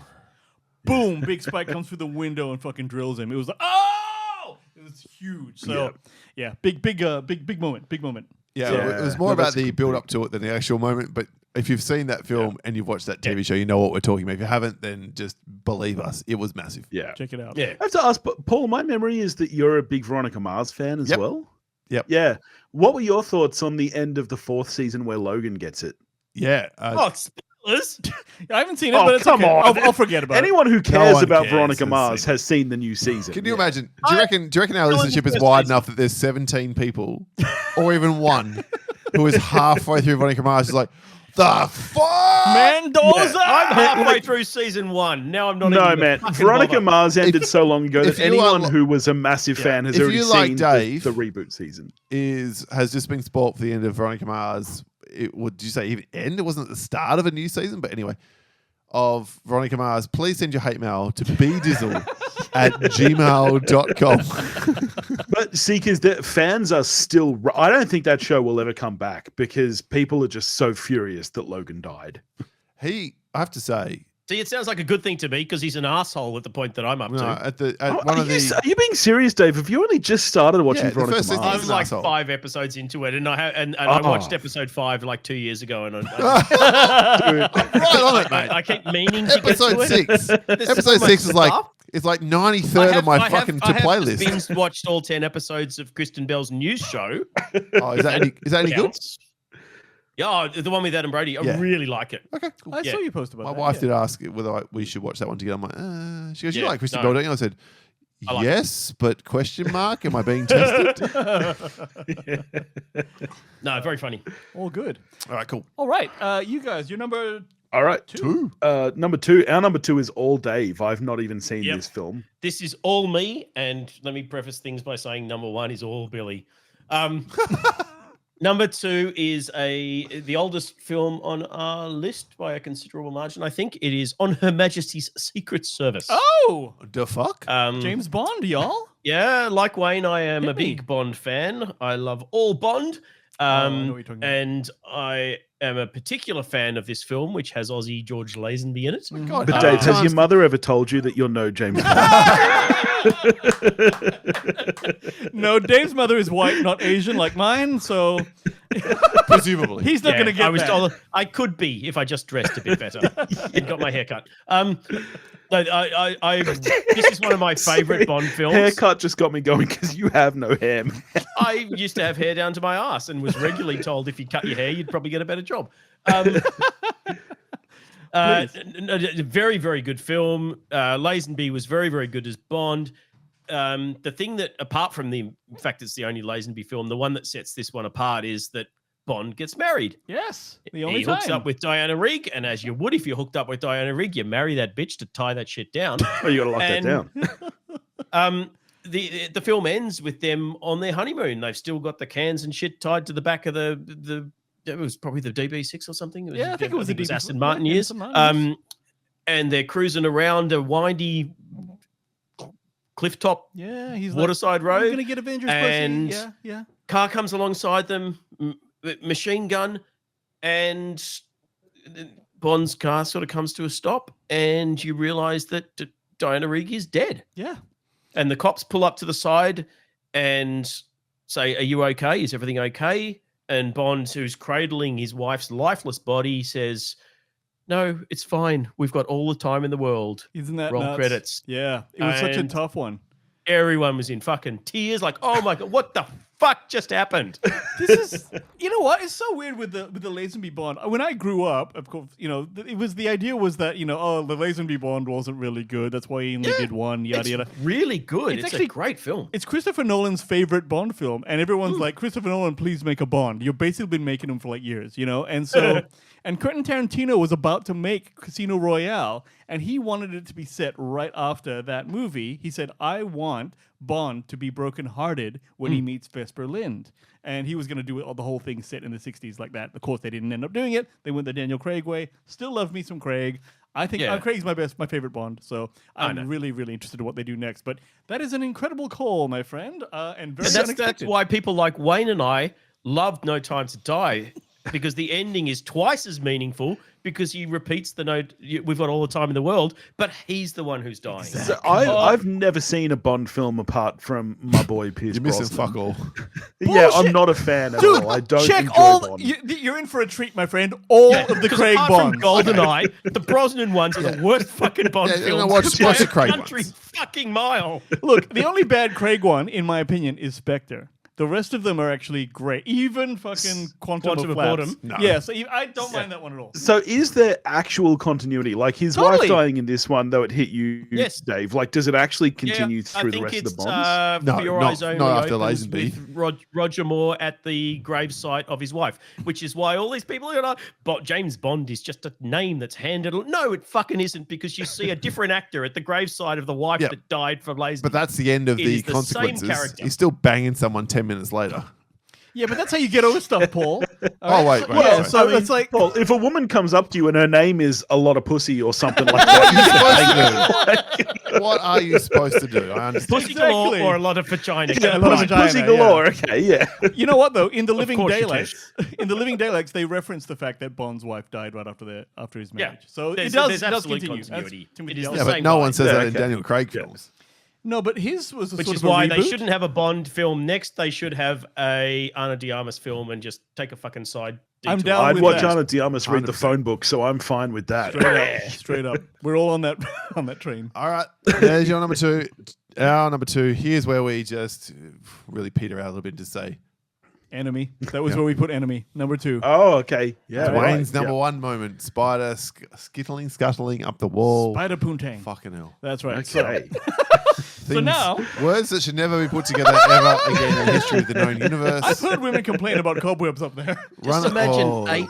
eight limbs wrapping around you lovingly, Paul. Just gave Paul 8 of like a them. soft on that will last for a week. My wife will thank you. All right, you guys. No give one us- hugs you better than a chick with 8 arms. Oh, can you just give us run through your 10 through 2 and then reveal your number Right. one, gentlemen? Dave, why don't you I'll do the run through, the and list? you can Yeah. do your, because this is all you. Sure. So number 10, Scott Pilgrim, views of Billy Dunham. Number 9, Men, Mangina. Number 8, The Dead Don't Die, Breaking the Fourth Wall. Number 7, Saw, Jigsaw Standing Up. Number 6, Enemy, Spider Poontang. Number 5, Up, Old Bitch Dies. Number 4, Funny Games, Breaking the with the Rewind. Number 3, Scream, Kill and Drew at the start. Number 2, Bond, We Have All the Time in the World. And number 1, Mr. Dunham. All right. No, well, firstly, you keep kind of saying this is all mine as if it's a bad thing. My memory is that when we were making our list, you were like, yeah, that's a great call. I like to support you. Definitely the most recent one on the list. And again, it's a kind of a mix for me where what made me say what the fuck was several things. Like, firstly, as an aspiring kind of filmmaker and screenwriter myself, it was a moment that made me say, wow, like what the fuck are they pulling off here? And it's Everything Everywhere All at Once. And I'm talking about kind of the Narrow final down. sequence. One of the final sequence, which is one of the fastest edits I've ever seen in my life, where it is cutting between all the multiverses all at once. And it's literally in a sequence that goes for about 15 seconds. There's thousands of cuts in this thing. Wow. And there's visual effects going on. We're cutting to the hot dog universe. We're cutting to all these different things. And not only is it so well put together, but it also just makes you feel so much. Like somehow when they cut to the universe where they're rocks and they're just like rolling away from each other, and you literally have a tear rolling down your face, and you're It like, should why be silly, but it's not. Yeah, why do I care so much about these rocks? It's a swing, that's for sure. It makes you care about so much, and it's just staggering. Like as a writer, well, an aspiring writer and filmmaker, just how they managed to pull it off. I'll never understand it, and it just made me literally in the cinema just think, fuck, like the Daniels are like fucking 20-year-old kids or something. Are they? And they're pulling No, off. they're a bit older than that. They made Swiss Army Older Man, which than was that, but- which was silly, but anyway. But they're younger than all of us Oh, yeah, by okay. some Oh, stretch. yeah. And it just makes you think like, wow, like the fact that they pulled this off as well as they did. And there were a team of 5 visual effects artists on this entire that is film. incredible. Yeah. It's mind-numbing. When you see how much visual effects are actually in this film, for a team of 5 incredible. to do it is nuts. And For it's just, For it our blew me listeners, away. Billy is a professional Visual effects artist. working on the likes Yeah. of, the Mad Max film. Mm-hmm. All that I mean, sort of stuff. like, so for Mad Max, I was doing what's called post-viz, which is it's after you shoot the movie, we're doing kind of dummy visual effects so that George Miller can see how it cuts before they do the real visual effects. Right. And even just for that, we had a team of 25. Yeah. Wow. So the fact that Everything Everywhere All at Once was a team of 5 people for the final Whole film. cut is absolutely That's it fucking was a $170 nuts. million film, so I guess Yeah. Absolutely, Had a yes. few Like bucks. it's just insane. Mm. Yeah. And while I'm on record as being a 3.5 out of 5 on Everything Everywhere All at Once, it was That's about because me. it's It's too long. too long. Agreed. It needed editing. It was a bit bloated. It needed someone coming in and going, I know this is your passion project, boys, but I'm going to cut this shit out of there because it's bloated. Who the fuck are we? But- The Academy gave it the best picture. Look, I still think we wouldn't be sticking our voices out there in the cyberspace if we didn't think our opinions were worth more than most. I guess. When you put it like that. look, we needed Billy. We needed But Billy. I 100% agree with Bill. That final confrontation, the editing is possibly the man. best editing I have ever seen in a film, because as opposed to say a Michael Bay film, which has 1,000 edits a minute, Yeah. this is not to hide shit. Yeah. Every single cut is intentional and it has a purpose, That's the thing. which makes it so impressive. Former co-host of the show Topher and I have an ongoing joke. Whenever you hear about the best editing at the Oscar, we go, oh, most editing. Generally, that's who they give the awards to, is who had the most editing, and it's not Michael Bay should win every necessarily fucking award. best. Yeah. But in this film, it's just insane how they can keep the shot motivation and the emotional run through going through this sequence with so many cuts. It's just it's insane. Actually, I do want to, editing is my day job, and I couldn't do that.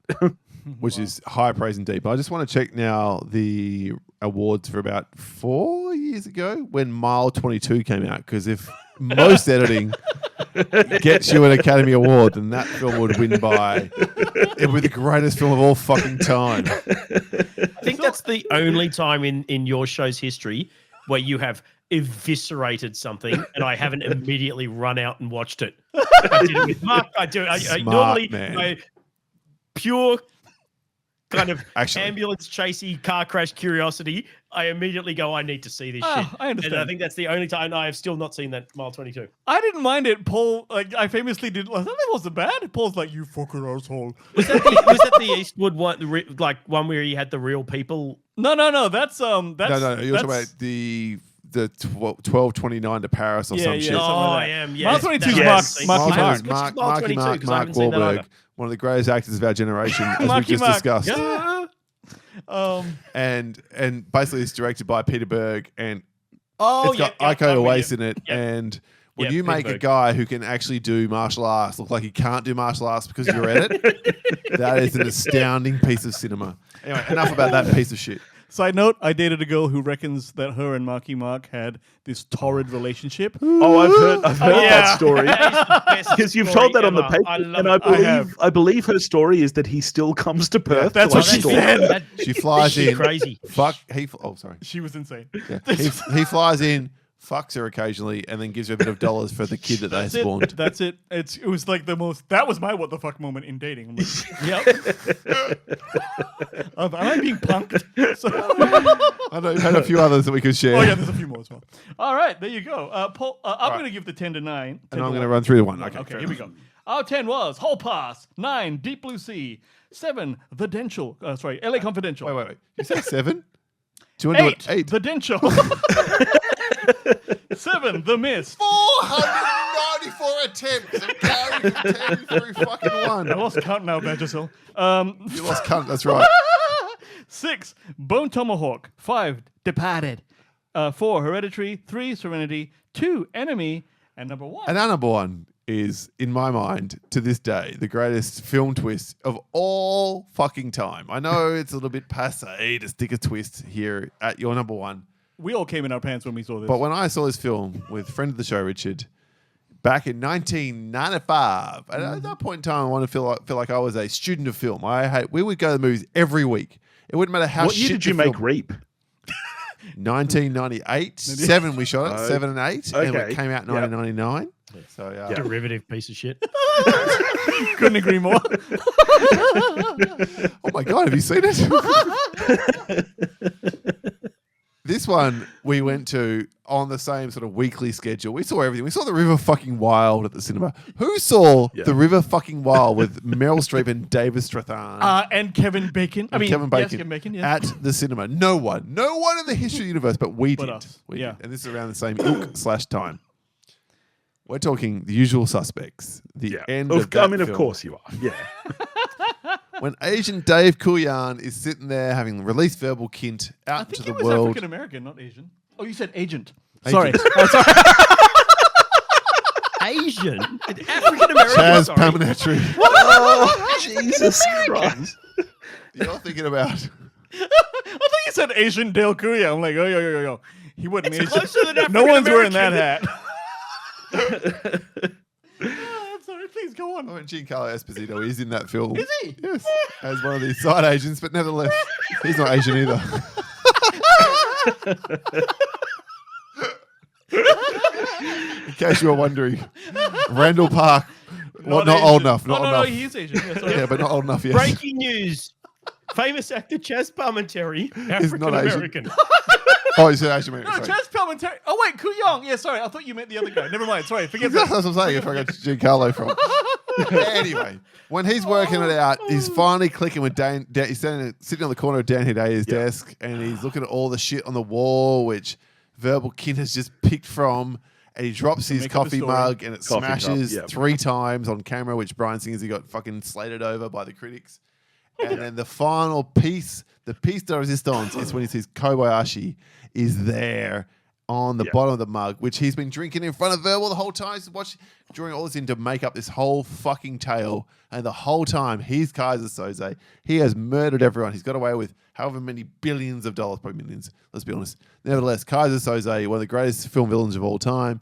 And Dave chases him out the street, gets in the car, and there's Pete Postlethwaite, not Kobayashi, but some other dude. And they drive off, and the greatest trick the devil ever pulled was to convince the world he didn't exist. Holy shit. Right. And like that, I'm gone. he's gone. It's a great moment. This is a 5 out of 5 film. I knew this was going to be your number 1 for anyone that doesn't follow. Yeah.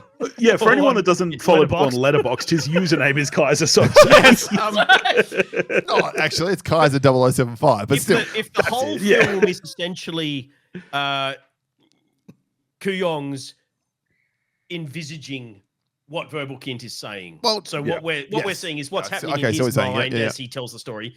Why does Pete Postlethwaite look? Why does Kobayashi look like Pete Postlethwaite? Yeah. Good point. Good That's point. the only thing that's always niggled me No, about no, an can't otherwise knock that. That's perfect fair. film. Because otherwise, Yeah. it could have been anyone. It could have been fucking Yeah. Matthew McConaughey. But Yeah, it knock him wouldn't work. I Could've get marked him up. cinematically why you have it. But Absolutely. Chris McQuarrie is just an underrated writer. He has Christopher written so McQuarrie many is the balls. fucking bangers over Damn the years, straight. and people forget that he did this. They just sort of think, oh, Didn't him he? and Am I Into the dreaming? Speed, Didn't but- he write a bunch of the Fast and Furious films? No.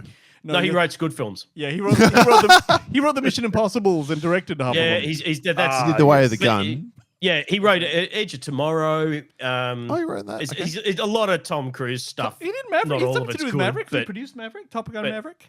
I'm sure. Yes. Yeah, he's he did involved, Maverick. for sure. Yeah. He did a really good film years back called The Way of the Gun. Yes.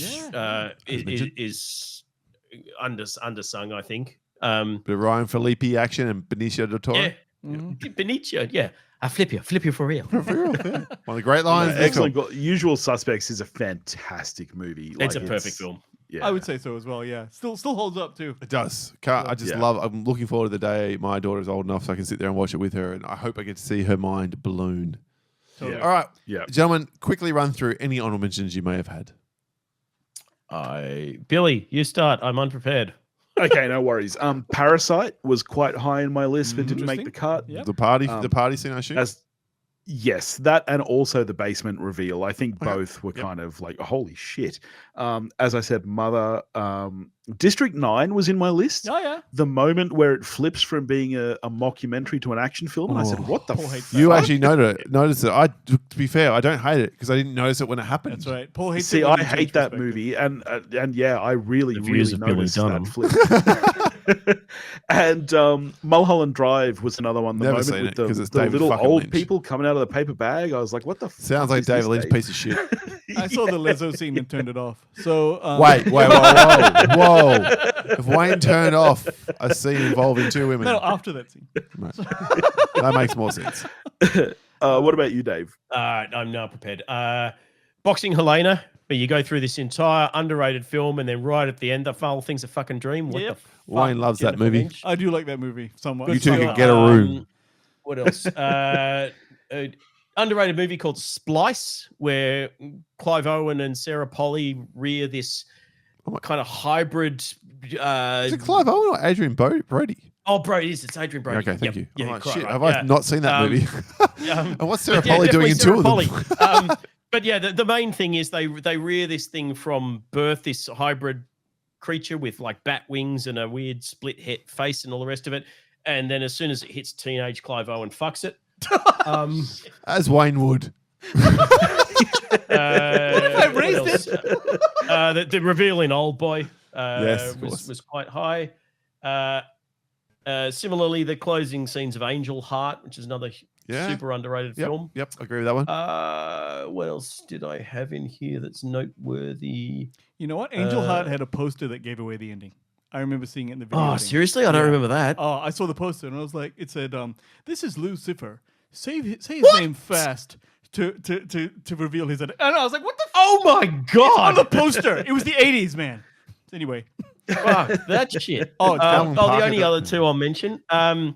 Martyrs, which I know Wayne won't have seen, Nope. but there's a few moments in that. But just the ending of that film where you realize everything that's been happening and why. I was just, Fair. my jaw was agape for the whole end of that film. And underrated film called The Hunt from a couple of years Yeah. ago with Betty Gilpin. Spoilers for that film if you haven't seen it. Tough shit. It opens with a number of name actors all sort of waking up in a field, Most of not whom knowing get- how they got there. Emma Roberts, Ike Barinholtz, fucking handsome dude whose name I can't remember. There's 3 or 4 people, and in a row you think this is the protagonist, and then they just get killed, and the next person sort of takes over, and then you end up with somewhat Betty Gilpin, who no one really knew who the fuck there was, and then from that point on, she's the heroine of the piece. But you've gone through, I'm following. Oh fuck, they're dead. Oh this. Oh fuck, they're dead. Oh this. That's great. Oh, Ike Barinholtz, That's fuck, you're a dead. great choice. Very nice. Yeah. All right, cool. Wayne, we could jump. Yeah, okay. mention him. All right, fine. I had in RoboCop where they killed Murphy. That really Yeah, bothered yeah. me. That really bothered me. I had let's see, Ed Norton curb stomping that dude's face.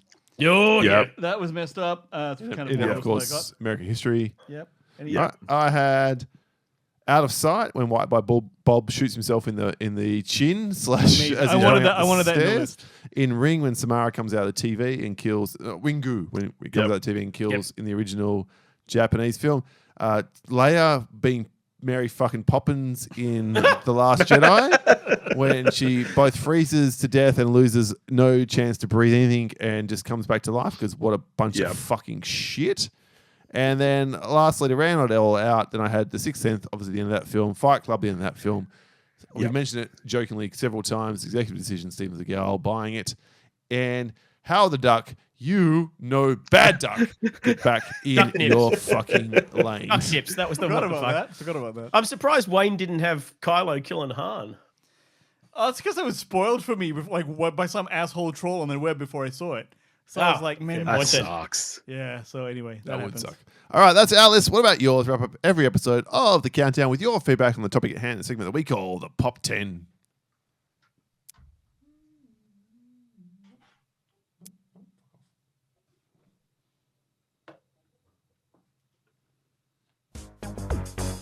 Talk about Pop 10. Talk about Pop 10.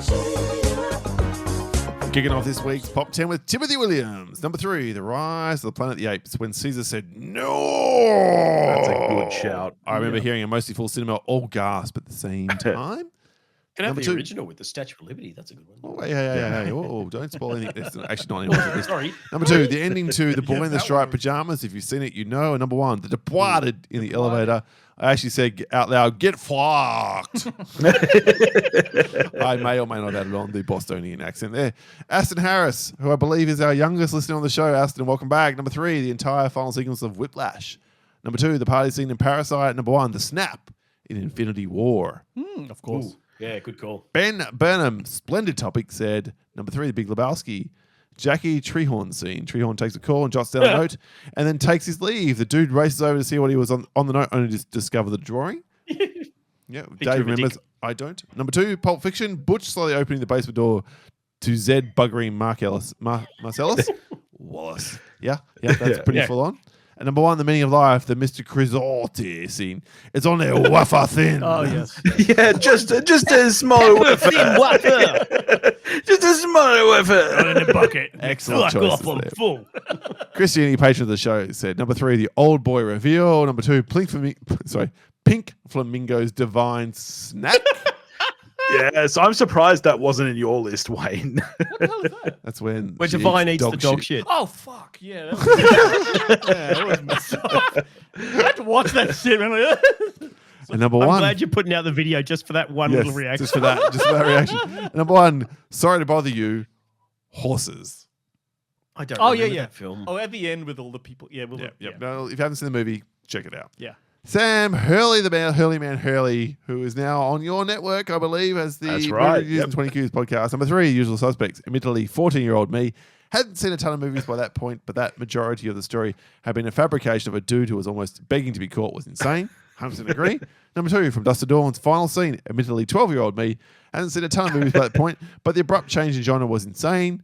And number 1, Empire Strikes Back. I Am Your Father. Admittedly, 10-year-old me hadn't seen a ton of movies by that point, but the idea that the big bad could be our plucky protagonist dad was fucking insane. He didn't know the secret by the time he saw that. Well, we hadn't watched the Simpsons episode. Even our old ass, like when I saw like Empire, I Yeah, already we knew were doing it in real time. He was doing it about a decade later. Amazing.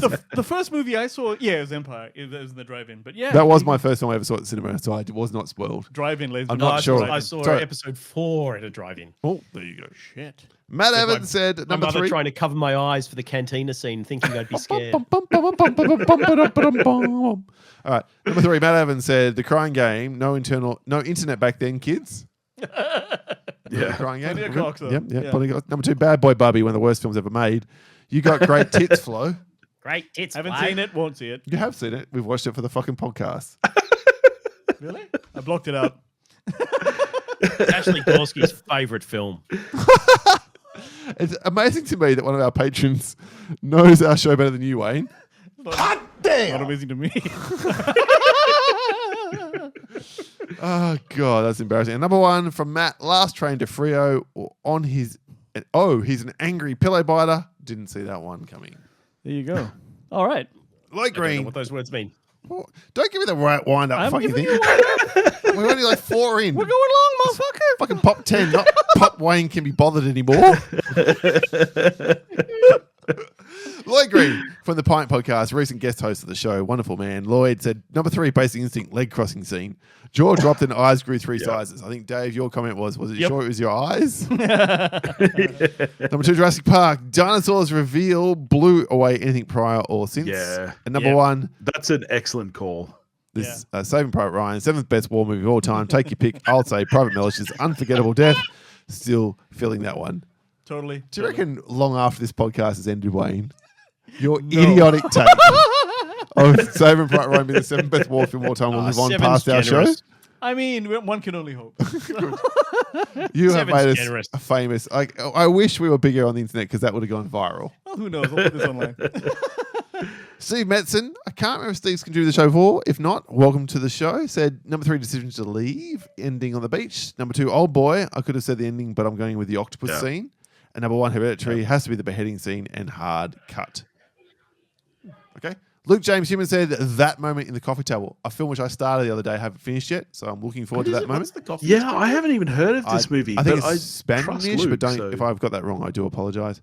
And number 2, Mr. Oscar returns his family in Holy Motors. I've not seen that movie. Oh, great movie. Yeah, okay.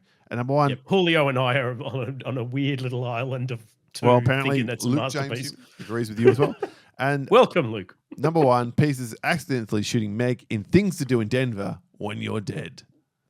Which is a good film. Fuck, I haven't seen that since it It's came been a out. while, yeah. Andy Garcia. Smiley Yeah. Smiley, mate to us, said American Werewolf in London, crazy Nazi monster scene. Number 2, The Mist, the ending. And number 1, I don't know this one, Happiness. Final conversation between father and son. I only know what that scene is. Yep. Oh, ew. I'm not good. familiar with that. Dave no. agrees. Okay, that's all Yep. we needed to hear. And the last Father one here. telling his son, yes, I am a pedophile. Yeah, he tells his son. Oh, he's wow. telling his child. Oh, He's having a really? conversation with him. Wait, you've seen In this? I saw a that comedy. Yeah. It's a comedy film, and it is supremely uncomfortable It's to so watch. weird. Wow. Okay, well, what a way to end what's been a very Todd- funny episode. Let's Todd just move Solondz. on. I think it's Todd Solondz. Yeah. Jason Barr said Jaws when the kid gets eaten because that's way better. I watched this as a kid and it scarred me since. Invasion of the Body Snatchers 78, the ending. And number 3, Terminator Excellent. 3. Oh, yeah. Say what you will about the film, but the Blake ending comes out of nowhere for a big Yeah. Hollywood franchise. Thank you to everyone who got back to us with their feedback on the topic at hand. We're so good to get through everybody. There's been some great shouts there. Gentlemen, thank you for joining us today on what's been a very amusing, I have to say, one of the most funny Yeah, episodes This is awesome. we've ever You done guys on were the awesome. show. It's going to be a long episode. I don't care when the quality is this good. B Dizzle and David Powell, thank you so much for everything you've done for our show. B Dizzle, you did graphics of Wayne dancing to fucking Gangnam Style. Man, that was way back in the day. David Powell has contributed more money than probably God, anyone to Telethon has done Yes. over the years to our show. You are an absolute champion, both of you, sirs. How do the good folk get in touch with you and get on board with your wonderful network and show? Forget our show. This is one of our last chances to plug you guys. I just want to say, like, again, as I said at the top of the show, I love everything you guys do. Even though like the weekly show is ending, I feel the same way about it that I've heard like ex-smokers talk about it. They say like once you quit smoking, you're not an ex-smoker. What you do is you quit buying them. Yeah, that's what they say. They say I'm not an ex-smoker. I'm a smoker who's not currently smoking. But if a smoke And lands that's how in my I feel mouth- as a Countdown listener. I'm not going to be an ex-listener of the Countdown. I'm just one who's not listening weekly. Because whatever you guys do in the future, we'll be there for. Any way we can support, whether it's as a collaborator, whether you want to do something on our network, or even just as a listener, first and foremost, that's what I'm going to be there for you guys for. So thank you for everything you guys have done. If people do want to check out us, you can do that at pottymouthradio.com. All of our shows are there. Dave is forever telling me not to overplug, just point people to the website. Yep. So Yeah, everything's there. And And it's I'll not put some about links us. down Yeah. below here as well. Yeah, I've been listening to you guys. I know I wasn't the first listener, but it's pretty close. Pretty close. And like happily helping out on like Facebook groups and stuff. Yes, you've been a moderator for our yeah. Facebook group since the dawn of time. Thank you, Dave. I'm sorry, I should have mentioned that. Every single podcasting friend I have is basically off the back of you guys. Like all my friendships with the likes of Nick Haskins, with Julio, with Joey, with Gerald, with Brad, Jason, everything. None of that. And I spend more time chatting to these guys than I do my own fucking family. So the impact that if you sort of track all of that DNA back, the impact that your show has had on my life is kind of incalculable because my entire friend circle is different because of your show. So, like, I'm not going to say anymore because I'll get all emotional. God, I wish I but could give you a hug thank right you. now, and then we can drink a beer. I am hopeful we will continue to be friends even though after you're not Oh yeah. going regularly. And as Billy said, like, we will have you on as often as possible, and we'll continue to support whatever you do in the future, including YouTube channels and all the rest of Yeah, it. I'll subscribe to Yeah. Waxing and Waning. I'm putting, I'm putting this on the 100%. channel, folks. This is Yeah. all the links for these guys and us are down below. So First subscriber, first commenter. yes. I'm going to put that on a t-shirt. first. There you are. So thank you very much, guys. That's awesome. I'll just tell you that you can find the Countdown Podcast by Googling us. Go to our socials, join up, go to the Countdown Podcast. Give us an email at thecountdownpodcast@gmail.com. You'll get it in a few episodes. Yeah, I'll get it in a few. It's fine. Just do it a few times. And that's enough, I He'll think. nail an Links are in the episode show notes. 500. Gentlemen, what is your website?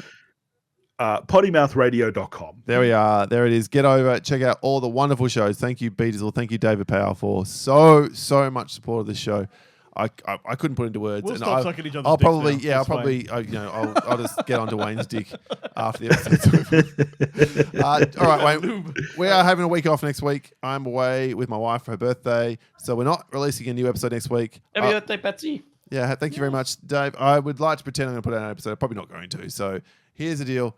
It's going to week off. It means that the weekly show runs a week longer into December now. It was going to end in October, but we've taken so much fucking time off that it gets out to that far indeed. So next week, next episode, Wayne, what are we doing? I don't know, motherfucker. Oh, my God. Hold on, Vag. Hold on, Vag. Why don't I do that as well? Hold on, Vag. Wait a minute. Hang on. And we're doing It is the final top 10, last 10. There you go. Of, Oh, which I gave Wayne the heads up about a week ago. And he said, good, I've got time to watch 10 films. Wayne, how many have you watched? One. Good thing you got another week. How many in the next 2 weeks, how many films are you going to watch? 9. 9. 9. Okay. Excellent. is the one that you've already watched any good, Wayne? I'll give you a sneak peek. It's that documentary on Netflix now called Will and Harper, where Will Ferrell takes his transgender friend across America. Oh, right, across the country, yeah. I cried, Billy. I cried. Wow. That's Okay. for number 1.